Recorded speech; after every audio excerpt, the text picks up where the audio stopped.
Hey, welcome to the Kingdoms Podcast. My name is Luke and I host this with my buddy Matt Ma. And our goal is to empower you to discover how your faith impacts culture for God's kingdom.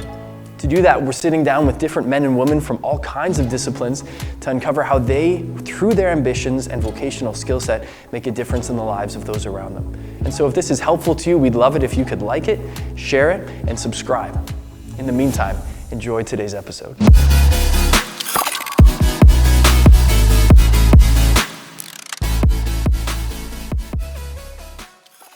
Well, hey everyone, thanks for jumping back in with us. I'm really excited to be here with Mark Scheifele. Mark, thanks so much for joining us. No, thanks for having me. Excited to be on. Man, it's sweet to have you here, Mark. Many of you guys will know Mark because he plays for the Winnipeg Jets, and we're going to talk a little bit about his career and his experience a little bit later on. But Mark, I think for a lot of our listeners, they'd love to get a snapshot of who you are outside of hockey. So could you give us just a quick snapshot of who Mark Scheifele is in terms of what things you love to pursue, some of your interests, hobbies, friendships? Hockey is obviously number one. That's the kind of the love of my life. So that takes up a lot of my day of, thinking about or, working out or being on the ice or whatever that may be. And then past that, usually a regular day is, includes golf in there. Golf is something I've kind of, over the last, the last few years, I've actually have really grown to love the game. I played the most golf rounds I've ever played in my entire life over the last number of years. So, Nice. That's a big part of it. And then, fantasy football. Yeah. I love fantasy football. So being on a Sunday, that's pretty much consumed my entire day. I was watching football today, and it's awesome to have have sports back on, have the NFL back playing, and some good games on. So that takes up a lot of my day. And then other than that, it's just a lot of that's pretty much all that consumes my day. Obviously, I'm in Waterloo, so I have family and friends here, and that's that usually consumes most of my day. I'm a pretty laid back person. I like to just relax at home and not do a whole lot other than the things I mentioned before. But I'm a pretty simple guy. The simple things make me happy. That's for sure. Dude, 100%. I got to ask, in fantasy football, I got Russell Wilson at quarterback, which has been pretty good so far. But who you got at QB on fantasy football? So I'm in two leagues. So it's funny. I'm playing against Andrew Kopp, who's my roommate, and he's got Russell Wilson. Ooh. So he's dominating right now. So he's having a good day. So one of my leagues, I have Lamar Jackson, who doesn't play till tomorrow. So we'll see. And then the other league, I have Dak Prescott. So who's going up against Russell right now. So my one league's doing really good, and my other league's doing really bad right now. So it's one of those things. Oh, totally fair, man. And you're wise to have too, because it's fun to have that option to go with different players at different positions. But circling back to hockey with you, man, and I love that you love multiple different sports, but I would love to talk a little bit about your journey, both your journey towards the NHL, but also how your faith has played a role in the midst of that. And what's significant, Mark, about your career is that a big part of that playing in the OHL was here in Barrie, Ontario, where I live. And I know people talk about how, when a player is drafted, that can have a really big impact. Really the next year or 2 years can have a big impact on their overall career, how they develop, how they compete at the junior level, and then really making it to the NHL. And for you, Mark, I know your story involves you get drafted by the Jets, but then you have 2 more seasons where you start the year with the Jets, but then end up back in Barrie playing in the OHL for the Colts. And so I want to ask, for a lot of people out there who might be on the cusp of a dream, working hard toward that, what were some of the key things that drove you to go from good to great in order to make that last step to reach the NHL and move beyond the OHL? Well, I think a big thing is not letting those adversities or, bumps in the road knock you down. I think for me, and it's not saying that I didn't struggle. I had days where I, doubted myself or, wasn't myself, and was trying to figure out, what to do to make to the next level, what to do to not, overthink this whole situation and let anxiety kick in and think about all the what ifs in the world. And instead I just, I put my nose down. I started to work hard. I I knew every day I needed to work harder and harder and try to be the hardest working guy on the ice. Yeah. And if I do that, I'm laying it all out there, and I'm, putting my best foot forward, opposed to sulking and Yeah. letting the negative take over my life. Yeah. Instead, putting my best foot forward, just working hard. And that was kind of the way I looked at everything. Is, every single day I wanted to make sure that I was the hardest working player on the ice, whether it was with my own team, against the other team, whatever it was. I wanted to be the hardest working guy and know that no one else was working harder than me, and I'm going to give myself the best chance to succeed. And that doesn't mean every game is going to go as planned, every practice is going to go as planned, but know that I gave it my all, and I left it all on the ice. And I know Lauren Cordell, our chaplain in Winnipeg, says this, after every, after at the end of every single prayer is, let us shine our light on the ice, but let it shine for you. Speaking to God. And that's something that I think is such a a humbling thing to think about, because I get caught up in the day-to-day lifestyle of playing in the NHL, the day-to-day lifestyle of whatever I'm doing, and then instead, when you just look back and say, I'm not doing this for myself, I'm doing it for God, and I'm doing it to glorify Him and shine my light for Him. It kind of brings you back to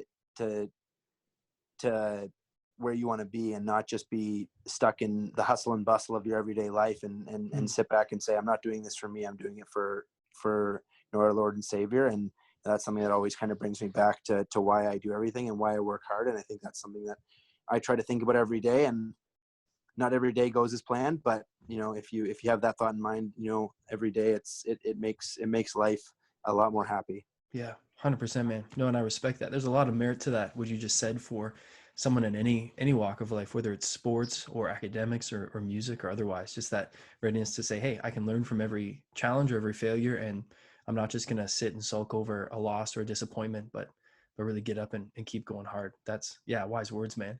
I wonder, Mark, you talked about working hard, and I'd love to know, just from your experience as an NHLer, who are some of the hardest players to compete against in the NHL? And maybe on the flip side, who would you say might be one or two of the most underrated? I think for me, they're usually defenders that are tough to play against, just because, that's usually who, stand out. The guys that you're, trying to go to the net against, trying to, beat on a 1-on-1, whatever it is. I think one of them is probably, there's a lot of them, actually. I think Slavin, who plays in Carolina, he's, definitely one of the most underrated players. And one of the toughest guys I've played against. Just has a good stick and seems to always be in the right position. I think Roman Josi is one of those guys that's just so hard to play against, because he's thinks the game so well, skates so well, is strong, can handle the puck well, can make good plays, and he's never out of a play, I think. So he's one of those guys. And then I'd say, on the flip side, then there's like Connor McDavid, who's just impossible to play against just because of his speed. So every single time he touches the puck, every time he's anywhere, you're afraid that all it takes is one step for him to beat you, and then you're toast. So I'd say those three guys are some of the toughest guys to play against. Yeah, no kidding. And well, Yossi just came in with the Norris Trophy this year, right? So exactly. Yeah, so very much backing up what you just said. So it makes sense. I'm guessing, Mark, when you think about, when you look back on the journey you've been on growing up, looking ahead and saying, I love hockey. This is a huge passion of mine. I want to play at the highest level. You probably had those people in your life who laughed at that, maybe who said, like, hey, that's nice, but that's like every Canadian kid's dream, that some, wanting to make it to the NHL. And you might have, on the flip side, been in circumstances where people said, well, like, sports are good, but they're not nearly as spiritual as, wanting to be maybe in social service or like cross-cultural missions or something like that. And I'm not saying I agree with that, but want to bring that out because I think a lot of aspiring athletes feel that and can sometimes feel like their passion for sports is sidelined. And so I'd love to share a quote with you, and then just kind of hear your thoughts on that, especially when it comes to striving for excellence and ambition. So there's an author, this guy's name is James K. Smith, and he writes this. He says, if you keep walking around the phenomena of ambition, you'll start to note a couple of features. First, the opposite of ambition is not humility, it is sloth. passivity, timidity, and complacency. We sometimes like to comfort ourselves by imagining that the ambitious are prideful and arrogant, so that those of us who never risk, never aspire, never launch out into the deep get to wear the moralizing mantle of humility. This imagining is often a thin cover for a lack of courage, even lazy. Play it safe isn't humble. So, Mark, I want to, having read that quote to you, I'd love to ask, when you think about the ambition, that drive, that passion to be excellent, to be the best in hockey, how did you marry that to your faith, to your understanding of living to honor God, of wanting, as you said, to represent Him, shining that light for Him on the ice, especially when people said, yeah, come on, Mark, sports isn't that big a deal? I think that's the journey that we all kind of deal with. It's a matter of finding what you're passionate about, finding out what you believe in, what your faith is in, and not worrying about what anyone else really thinks of it. Because I think that's kind of what faith is just that unconditional, hope and faith and love in something. And it's not a matter of seeing it. It's not a matter of, there being miracles every day, but that's what faith is. It's having that hope, that hope and faith that, God is looking out for you. God has a plan for you, and that you're not worrying about, your day-to-day stresses, and knowing that, it's God's will. It's not your own will. And that's something that, I think every person in the world struggles with, is getting caught up in the hustle and bustle, getting caught up in your day-to-day lifestyle of, getting groceries and paying bills and all that stuff. And it can stress you out and stress you out and stress you out. And then all of a sudden, I know for me, I read one line in the Bible, and all of a sudden it's like, okay, that applies to everything that went on today. All the problems I went on today just went away because of, you read one line in the Bible. And I think that's why, getting into scripture is so important, because, that's the way that God speaks to you, and that's the way that God talks to you.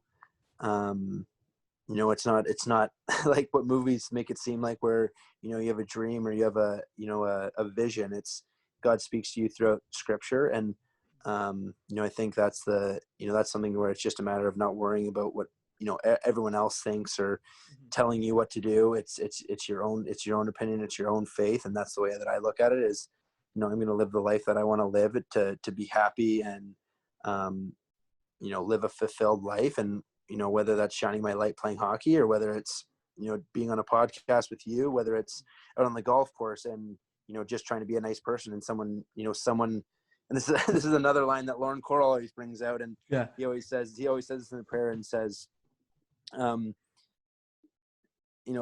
let everyone see something different in these guys, and may that thing that's different be you, as in God.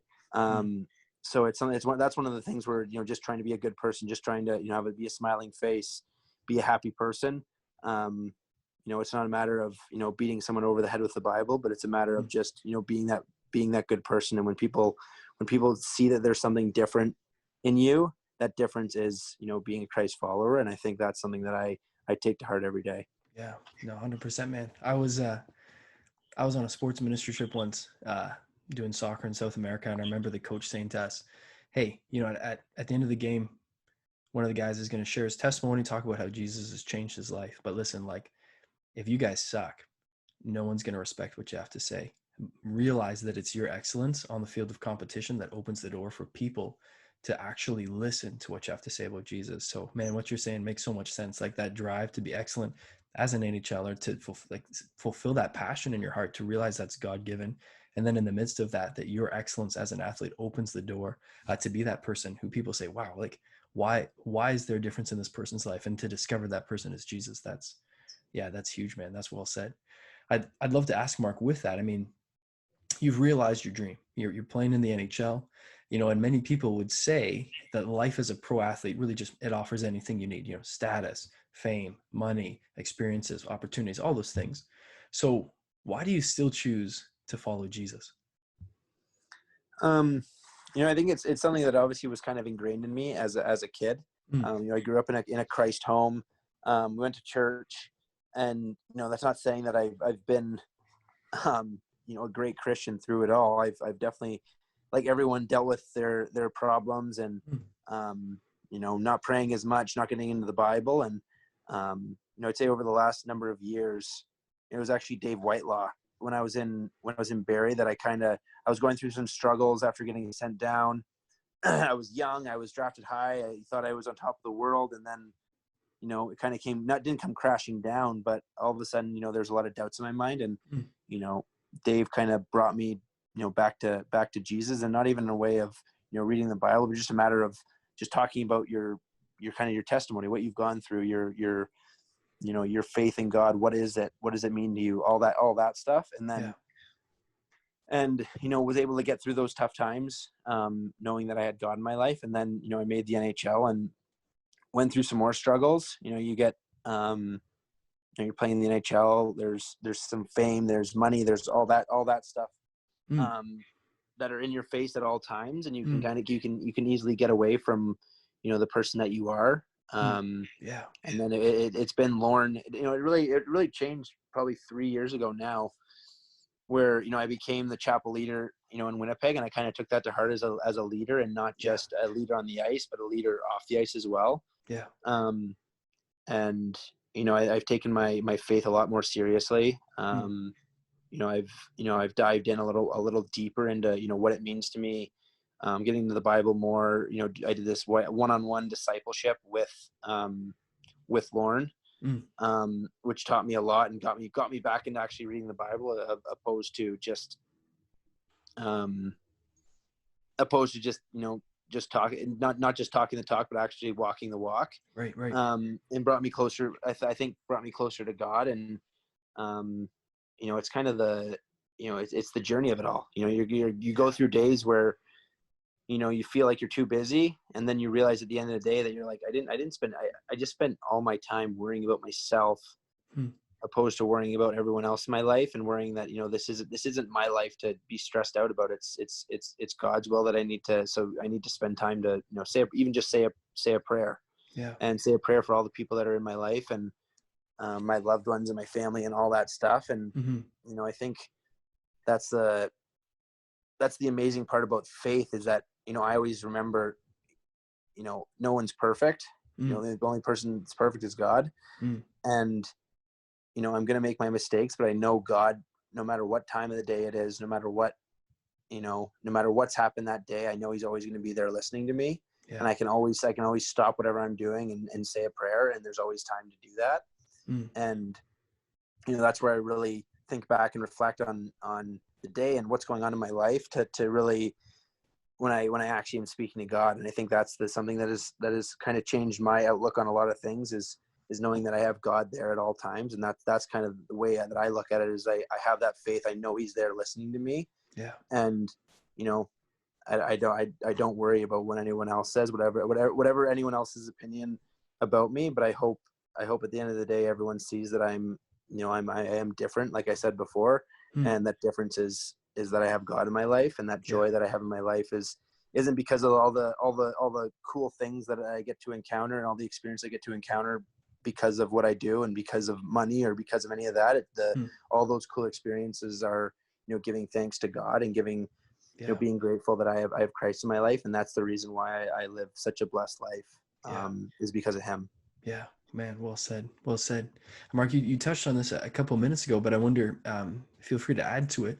You mentioned Dave Whitelaw, who, for listeners who might not know, was Mark's chaplain when he played for the Colts, the team chaplain there, and Lauren Coral, who now is the chaplain for the Jets. I wonder, for these guys and just their presence in your life, you've mentioned a couple of things already, but when you think especially just about their grounding influence and their presence in your faith, anything you'd want to add to what you've already said about these guys, about how they played a role in your life, or maybe even speaking to some young athletes out there and encouraging them to have the same kind of influences in their lives? Well, I think that they really are guardian angels. If it wasn't for them, I have an amazing family, and my family does. My family is so supportive. They're Christ followers, and they always bring me back. But I only get to see them. During the season, I only get to see them a handful of times throughout the year. So it's not like I get that special time where I can talk about what's going on in my life. And you know, deal with all the struggles I'm dealing with, or the good things that I'm dealing with. And you know, when I had Dave Whitelaw, it was just some extra. It was almost just some third party angel almost Yeah. that was just there to talk to and talk about my journey, and not worry about who I'm talking to, and not worry about it, you know, going out on social media or Mm. you know, everything. I didn't have to worry about you know, what was happening. I just knew I had someone I could talk to, and I could pour my heart out to, and Mm. talk about all the struggles that I'm dealing with. And same goes for Lauren. You know, whatever I'm dealing with, I'm frustrated with my hockey game. If I'm frustrated with, you know, I can't sleep, whatever it is, I know I can go to them, and I can, you know, pour my heart out and tell them how I'm really feeling. Yeah. And they're there just to listen. They're there to, you know, try to help you out, and, you know, Yeah. bring you to, you know, bring you back to, you know, your roots, and bring you back to, you know, being humble in the person that you are, and humble in your faith Yeah. as well. And, you know, that is, you know, that is such a powerful thing to have, is have, you know, such a great support group around you, Yeah. to, you know, to keep you humble, to keep you honest, to keep you being the person that you are. And I think, you know, I'm so thankful that I have those people in my life that I can talk to, and I can you know, have relate to me and help me through the tough times, but also, you know, there to help me through the good times as well. And I think that's Yeah. you know, that's, you know, I'm very, very blessed to have those people in my life. And you know, I hope that I can be, you know, that person for, you know, people in my life, you know, going forward as well.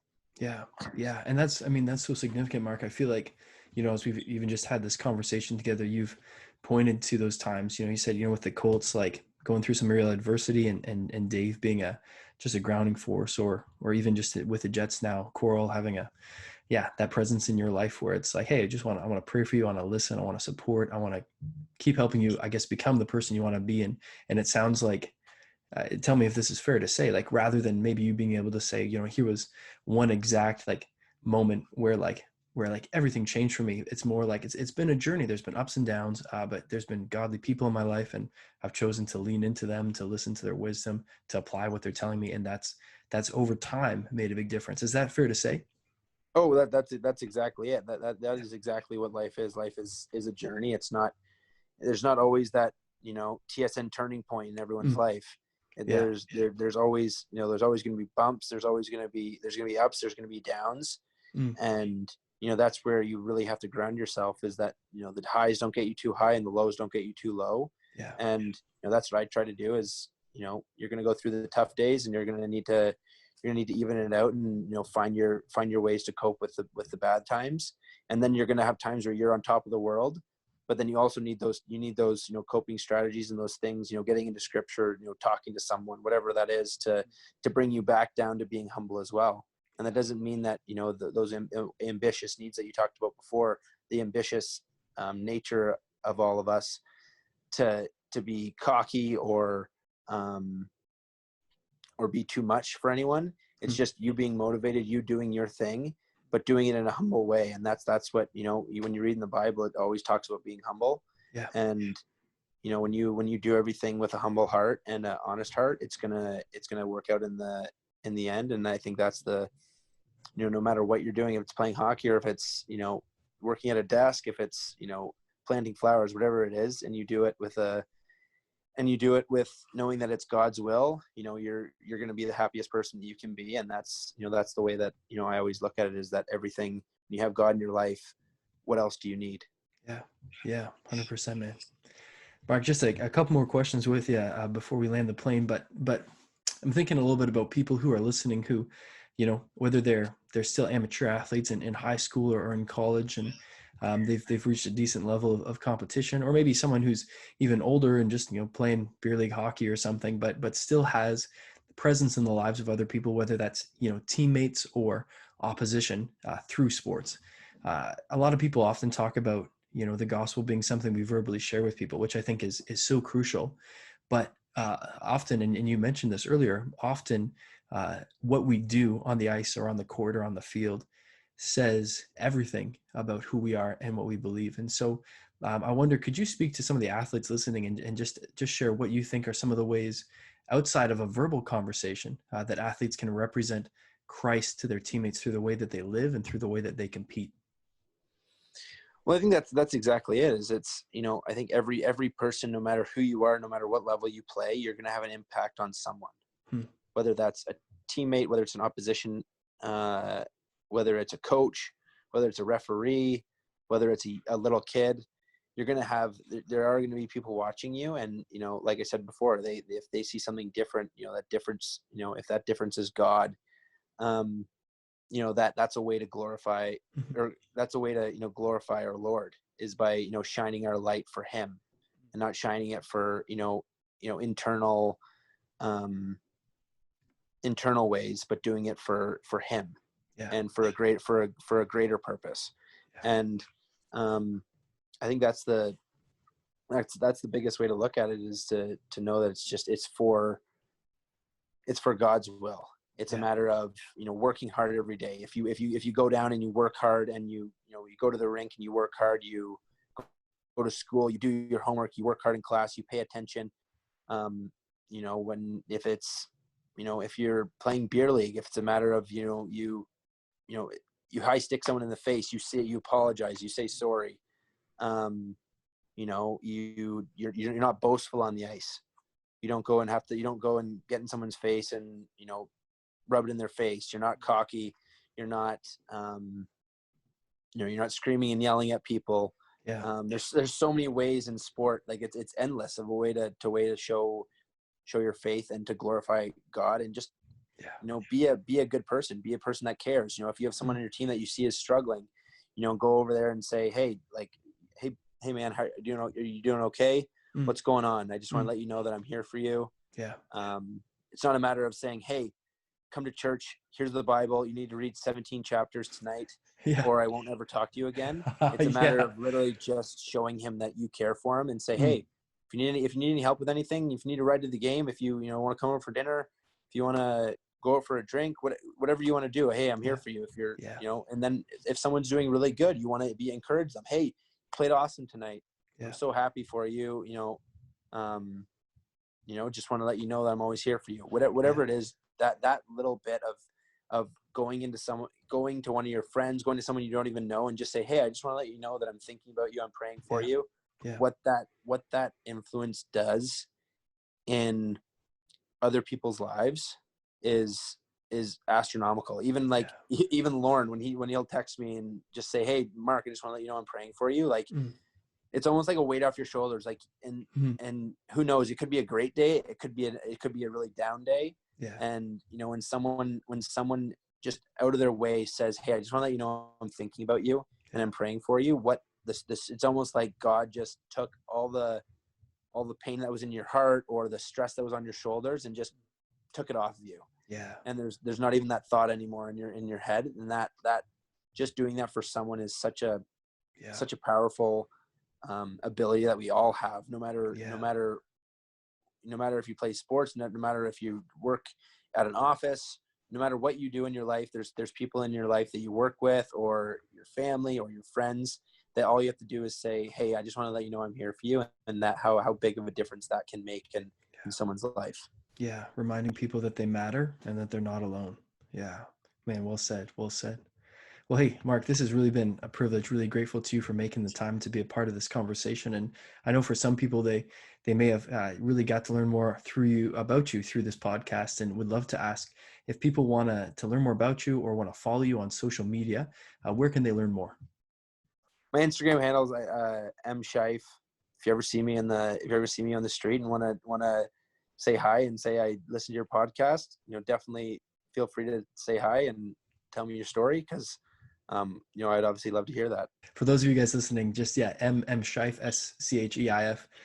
You can follow Mark's Instagram presence. But thanks for that, man, and honestly, wish you all the best as you get ready for the 2020-21 season. That's a big deal. And again, thank you so much for making time for this. I don't know. Thank you for having me. It was I don't usually get a lot of chance to talk about my faith, but usually it's about hockey. But when I have the opportunity to talk about that, it definitely I know that God's watching down, and happy for me and you for talking about it. And definitely makes me happy to be able to do that. Awesome. Thanks so much.